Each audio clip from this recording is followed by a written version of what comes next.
লগতে কিন্তু আমাৰ দেৱাশিষ কৰ্মচাৰীও কয় দেই যে সদায় প্লেন বি এটাও থাকিব লাগে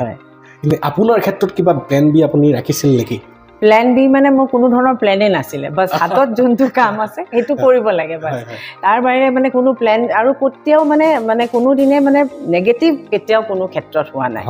চাকৰি কৰিলেও কথা নাই বিজনেছ কৰিলেও হয় তেতিয়া বা কিবা মিডিয়াতে গ'লো হয় বা জাৰ্নেলিষ্টে হ'লো হয় লাইক দেয়াৰ ৱাজ চ' মানে ইমান আশা আকাংক্ষা ইমান মানে উদ্যম আছিলে মানে কেতিয়াও মানে নিৰাশ এনেকুৱা ধৰণৰ মানে পৰিস্থিতিত মানে মই নিজকে কেতিয়াও নাপালো খালি অলপ মই হাৰ্ট বাৰ্ন হয় যদি কিবা মানে বিচাৰিছো পটককে পোৱা নাই কিন্তু মানে ট্ৰাই কৰি থকাটো মানে এটা মোৰ পাৰ্ট অফ মাই মানে ৱে অফ লাইফ আছিলে মানে ট্ৰাই কৰি থাকিব লাগে আৰু হতাশ হ'ব নালাগে কোনোবা এটা নহয় কোনোবা ফালে এটা ৰাস্তা ওলাই যাব আৰু মেইনলি সৎ সাহস যোনটো এটা সৎ সাহস আপোনাৰ থাকে যে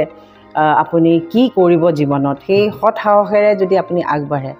সিম্পল লাইফ যদি আপুনি লিড কৰিব পাৰে এটা ষ্টুডেণ্ট হিচাপে ইমান মানে পচিবিলিটিজ ভাবিব নালাগে যে এইটো নহ'লে কি হ'ব সেইটো নহ'লে কি হ'ব নাই আপোনাৰ ষ্টুডেণ্ট হিচাপে আপোনাৰ এটা মানে দৃঢ়তা থাকিব লাগিব দৃঢ় বিশ্বাস থাকিব লাগিব নিজৰ প্ৰতি আৰু যিকোনো পৰিস্থিতিতে চলি যাম বুলি ভগৱানৰ প্ৰতি একান্ত বিশ্বাস থাকিব লাগিব এই দুটা মই মানে লাইফত পাইছোঁ যে এনেকৈ মানে আপুনি দেখিব কোনোবা প্ৰকাৰেদি আপোনাৰ মানে যোনটো আপোনাৰ গোল বা পাৰপাছ সেইটোলৈকে আপুনি অট'মেটিকেলি গুচি যাব খালি লাইফটো আপুনি চিম্পল ৰাখিব কমপ্লিকেট কৰিব নালাগে